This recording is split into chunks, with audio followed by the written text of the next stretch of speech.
pray this testimony will bless everyone who hears it. I pray that it will lead people to be closer to Jesus. I pray that it will help Jesus to be revealed to people, because that's exactly what happened to me.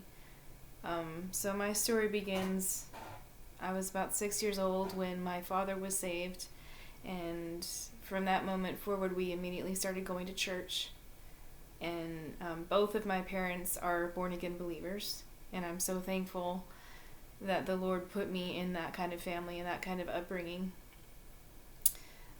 Growing up in the church, it was just something that we just always did. It was, our church family was our family, and it was just something we did every Sunday. I was involved in youth group. I was involved in all of the churchy things that, you get involved in as a Christian.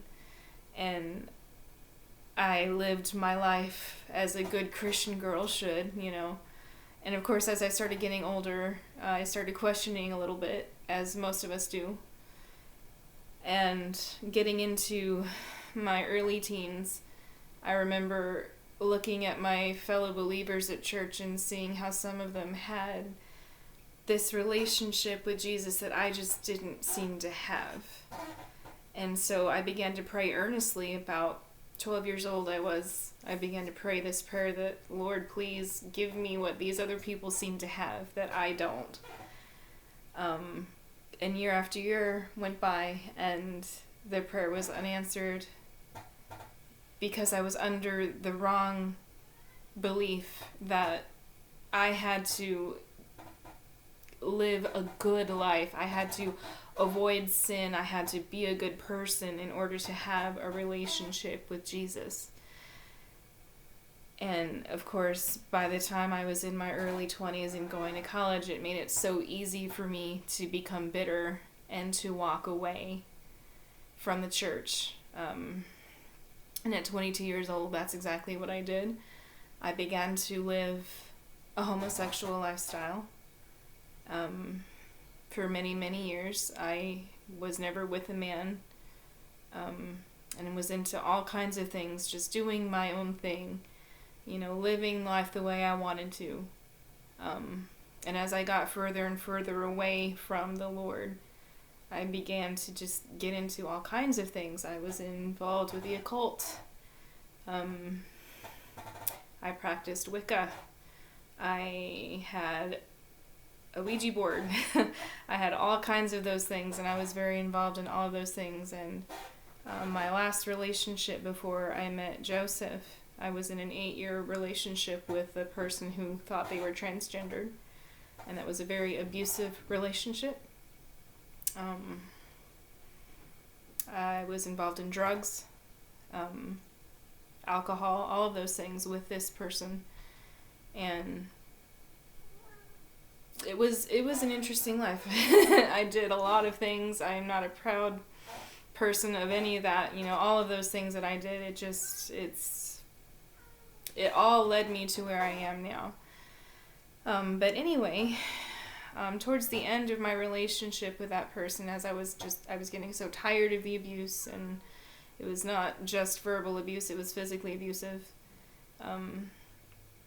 We were together for 8 years, and towards the end of that, I really began to wonder what it would be like to be with a man.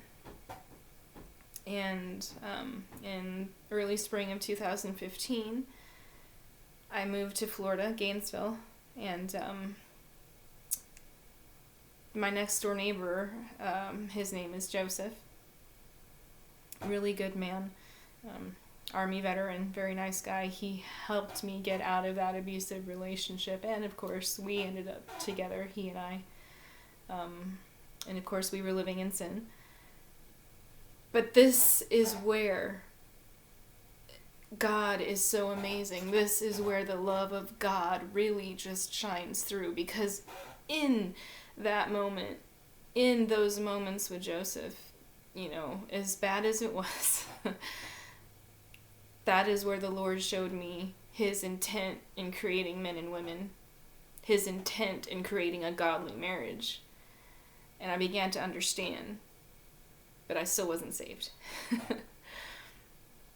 Well, needless to say, that relationship ended with Joseph because, I mean, how can you really love somebody if you don't know Jesus? It's impossible. If he's not the center of your life, and if you're not going to him for guidance in all things, including your relationships, there's no way.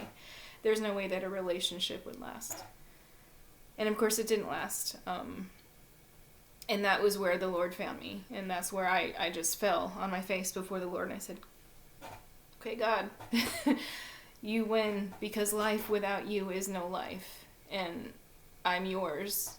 I will do whatever you ask of me, you know. And I just began to realize in those moments how wrong I was about everything, how we can do nothing without him.